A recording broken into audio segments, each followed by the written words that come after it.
buenos días y aquí estamos conversando entre mujeres sobre política una media hora. Y fíjense que mis invitadas de hoy son Leida Álvarez, periodista, publicista y productora. Ella es de origen venezolano. Bienvenida. Gracias por tenerme aquí. También tengo a Adriana Moyano, publicista con especialización en marketing. Ella es de origen colombiano y candidata a concejala de la ciudad del Doral. ¿Qué tal? ¿Cómo has estado? Gracias, Yurina. ¿Cómo estás? Muy contenta, me dijiste ahorita que estabas, por la noticia que llegó de Colombia, el plebiscito. Cuéntame. Sí, ayer fue un día muy grande para los colombianos. Realmente el plebiscito, había que votar por el sí y por el no. Ganó el no, pero mi felicidad es porque hay un país que en este momento vuelve otra vez a renegociar un acuerdo de paz, ¿no? Yo creo que la gran mayoría, y si no todos los colombianos, queremos la paz. De diferentes maneras, un grupo quería por el sí, otro grupo quería por el no, pero todos queremos la paz. A eso te iba a comentar, porque ganó el no en el plebiscito con el 50.21% contra 49.78% que votó por el sí. Sí, eso es preocupante, más bien. El porque país está prácticamente dividido a la mitad. Está muy polarizado, está muy dividido y eso es muy preocupante. Tener un país mitad votando por sí, mitad votando por no, te dice que hay una gran división, aunque todo el mundo quiera lo mismo. La cosa aquí es que todo el mundo votaba por la paz, mas sin embargo lo que se estaba tratando era un acuerdo por la paz. Entonces había mucho temor de cuál iba a ser ese resultado.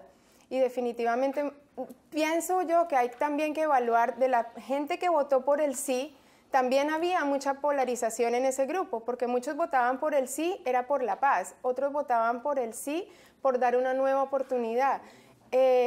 Pero en sí, lo que era el acuerdo, las 297 páginas del acuerdo eran bien complicadas, porque lo que se estaba pidiendo, lo que las FARC estaba pidiendo, eran acuerdos graves, eran cambiar parte de la Constitución, eran demasiadas prebendas para gente que ha cometido delitos capitales. Y pienso que las partes que van a ser líderes en un gobierno, en una política, no pueden haber tenido cosas oscuras, haber cometido delitos de esta manera. Y si los cometieron y se les van a perdonar, tiene que ser de una manera pues en que la democracia, como lo hizo ayer, el país entero votó, ¿no?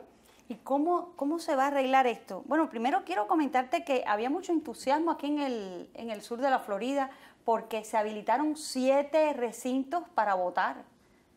Me imagino que tú fuiste una de las primeras que estuviste allí para votar. Bueno, el voto es un derecho y hay que ir a votar definitivamente. Una de las cosas que yo estoy haciendo en mi campaña justamente ahorita en el Doral es que la gente debe involucrarse en los procesos de su sociedad, de su comunidad, y el voto hay que hacerlo, tienes que poner tu voz en el voto. Y este 8 de noviembre hay que salir a votar igual. Ayer había que salir a votar y mira que las personas que estaban inclinadas por el no pensaban que iba a ganar el sí. Y hubo mucha gente que de golpe pensaba en el sí y votó que el no. Y había mucha incertidumbre. Hoy en día lo que hay es yo tengo una tranquilidad porque tenía un dolor. En mi caso personal, yo estoy en el sur de la Florida y yo pienso que los que estamos en el sur de la Florida hemos convivido con nuestros hermanos cubanos, hemos convivido con nuestros hermanos venezolanos y vemos lo que estos dos países han sufrido, o cuando llegan aquí las personas lo que vienen sufriendo. Yo en mi caso no quería que mi país siguiera los mismos trazos de estos dos países. ¿Y te sientes, Adriana, optimista? ¿Piensas que van a regresar a la mesa de negociaciones y se va a llegar a un acuerdo final que convenza a todos los colombianos? Definitivamente sí, Yurina. Timochenko, que es el líder de las FARC, está abierto a una renegociación, pero la renegociación yo pienso que hoy en día se debe involucrar a los líderes del sí, a los líderes del no, a Timochenko, a todo el mundo para que realmente se busque una paz. Un acuerdo que sea contundente, un acuerdo en que no tengas a un país polarizado.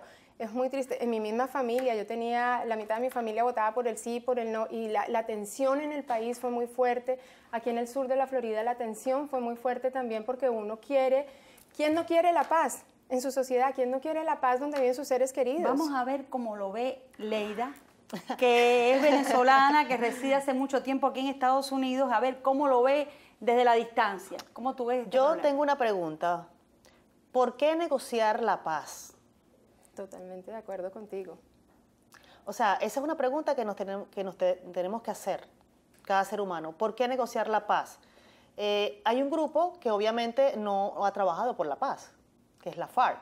Por muchos años ellos han estado pues, con el narcotráfico, asesinando, haciendo lo que les ha dado la gana, ¿verdad? Entonces ahora ellos buscan la paz. ¿A cambio de qué? Me pregunto. Ese era uno de los puntos. Nada obligado sale bien y aquí había mucho miedo. Hay mucho en juego y hay mucho en juego. Porque correcto. En realidad yo pienso que con delincuentes es muy difícil negociar. Yo soy más confrontando, ¿no? Esa situación. Pero es más mano dura. Sí, porque además Sí, de pero eso tú tienes que ver el trasfondo de esta negociación. Ok, ellos están buscando tener más poder dentro del país. Poder político, ¿no? Poder político. Aquí era, dejo las armas, pero dame poder político. Exacto. Y entonces, ese mismo era el problema y por cual mucha gente decía, no, ¿por qué hay que entregarle el poder a gente que ha tenido delitos capitales? ¿Por qué También de esa la manera, pregunta, fíjate la pregunta que se hizo ayer. ¿Apoya usted el acuerdo final para la terminación del conflicto y la construcción de una paz estable y duradera? Cuando yo leo esto, yo quiero la paz.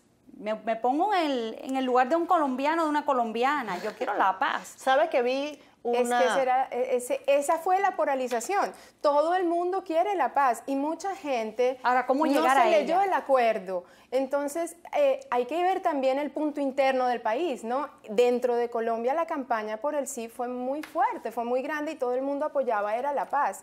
Pero hubo mucha gente que no tenía conocimiento de los diferentes puntos que el acuerdo estaba envolviendo. Y era un acuerdo bastante grave para el país, que no necesariamente lo tenía que llevar a la paz, porque si tú quieres la paz no se obliga, la paz simplemente se da, como lo está mostrando hoy en día el señor Timochenko, que dice, estoy abierto a una renegociación. ¡Qué rico! Entonces eso muestra un indicio de paz. Salió que no en su votación, pero él de todas maneras está abierto a una renegociación. Ya nos estamos entendiendo. Y fíjate, Mira, hay una caricatura Mm. que vi en las redes ayer, que lo dice todo. La paloma de la paz, pero con un arma. Esa imagen lo dice todo. Entonces también Cuba está metido dentro de esto. ¿Ok? Entonces, ¿qué pasa? ¿Por qué Cuba tiene que estar metido en esta... porque la FARC pidió que se fuera el escenario, Imagínate que le tú. ofrecía a ellos Claro. seguridad. Porque ellos Entonces, son los y ganadores Santos de la... aceptó que se fuera el escenario para la cosa discusión. que es el primer error. Porque toda esta gente están, tú sabes, entrelazadas entre sus propios intereses. Ellos están buscando sus propios intereses. Lo que buscan es poder. Entonces, ¿qué tiene que ver Cuba con Colombia? Ah, claro, porque la FARC y Cuba sí tienen relaciones. Claro. Y ellos van a cuidar eso. Entonces, Miembros de la FARC heridos van allá a Cuba, reciben Exacto. atención médica y lo entonces protegen. ¿con quiénes están negociando la paz? Hay que... Aquí lo importante es volver a ser un grupo negociador y tratar de compactar la polarización que tiene el país, que hoy en día la veo muy grave, entre mitad la división del sí, mitad división del no. Hay que tratar de hacer una concentración por un mismo gol, y el gol debe ser la paz, realmente. Entregar las armas, para ellos las no muertes. van a entregar las armas. No las iban a No las entregar, van a entregar. y uno de los acuerdos decía que sí las iban a entregar, pero uno de los puntos del acuerdo se les iba a otorgar otras diferentes prebendas que iban a seguir en lo mismo. Entonces, Bueno, ese era el susto y el miedo. Después de estos comerciales quiero seguir conversando con ustedes y de política nacional. Vamos a hablar de política aquí en Estados Unidos. Usted no se mueva porque ellas son publicistas.